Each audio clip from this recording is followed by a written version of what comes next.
কান্না করবেন না ঠাকুমা, আপনাকে সত্যি থেকে খুব কষ্ট হচ্ছে, কান্না করবেন না। যতদিন আছি যতটা পারি চেষ্টা করে যাব।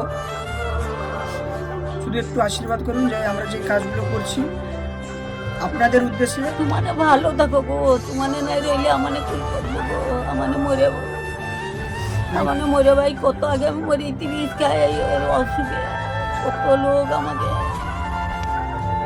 আমরা বৃষ্টিস খাবেননি কখনো, এই ভুল কাজ করবেন না, বিষের কথা তো মুখেই আনবেন না, কারণ আমরা তো আছি নাকি। নাতি আপনার নাতি তো বলেছেন আমাদের, বাস নাতি আছে মানে সব ঠিক আছে।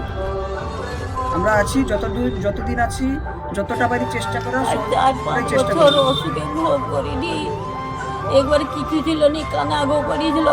আমার বাবার ঘরে 8 লোক রাত্রে আসলো মরি দিয়ে, আইসে মাছ উঠিয়া চলতে পারছি, 2 টাকা রান্না করে খাইতে পারছি। আজ তার ভিতরে কইনি যে কি কষ্ট আমার, কি দুঃখ। এই বৌমা মানে কেউ ঘুরিয়া দেখেনি, 2টা রান্না করে দেয়নি, 1 মাস রান্না করে দিল বলে ও আমার পিটিল।